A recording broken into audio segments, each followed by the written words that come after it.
تو دوڑیں، اس دوڑ کو زندگی کہتے ہیں۔ لیکن یہ مت بھولیں کہ اگر آپ جیت جاتے ہیں تو یہ اہم نہیں ہے، اہم یہ ہے کہ آپ اس دوڑ میں بھاگتے کیسے ہیں۔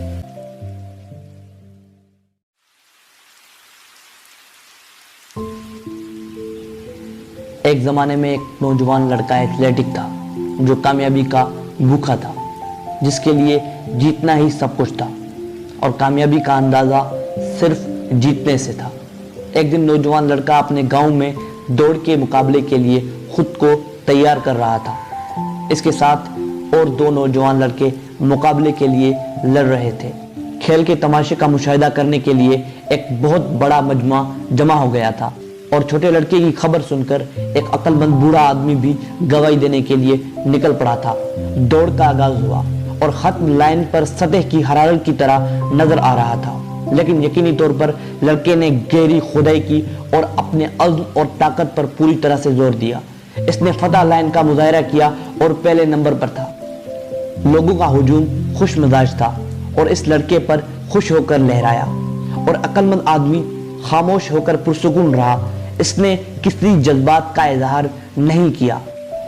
چھوٹے لڑکے کو تاہم فخر اور اہم محسوس ہوا۔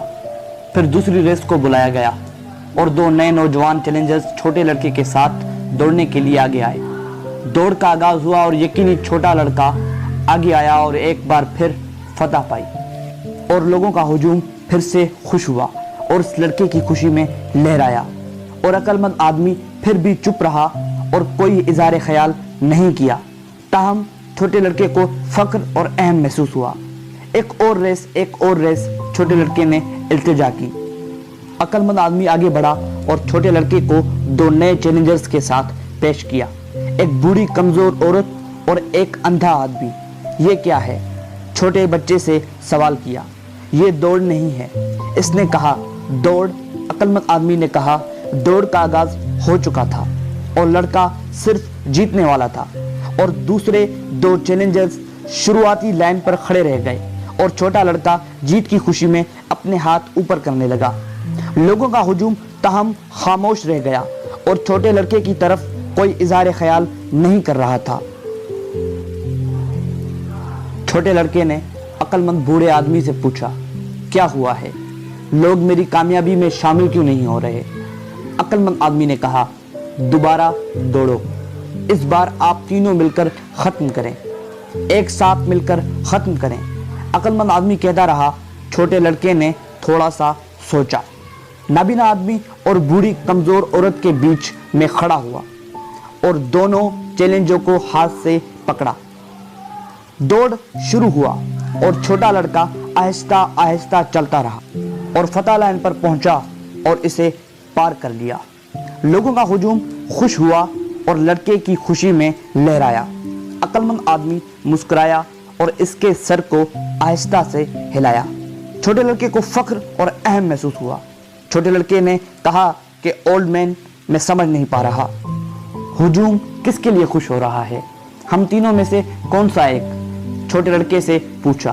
عقل مند بوڑھے آدمی نے لڑکوں کے کندھوں پر ہاتھ رکھتے ہوئے چھوٹے لڑکے کی آنکھوں میں دیکھا اور اسے آہستہ سے جواب دیا اور کہا، چھوٹے لڑکے، آپ نے اس دوڑ کے لیے بہت زیادہ کامیابی حاصل کی ہے، اور اس دوڑ کے لیے کسی بھی فتح کے لیے ہجوم کی خوشی نہیں۔ آپ اپنی زندگی میں دیکھتے ہیں، آپ کس کے لیے بھاگ رہے ہیں؟ کیا آپ کامیابی کے بھوکے ہیں؟ کیا جیتنا صرف آپ کے لیے میسر ہے آپ کی زندگی میں؟ آپ کس کے خلاف دوڑ رہے ہیں؟ اور اگر آپ ہمیشہ سب کے خلاف جیت جاتے ہیں تو جلد ہی لوگ آپ کی زندگی کے اختتام پر آپ کے لیے خوش ہونا چھوڑ دیں گے۔ اگر آپ پیچھے مڑ کر دیکھیں تو سوال یہ ہے کہ اس دوڑ میں آپ کے ساتھ کون بھاگ رہا تھا؟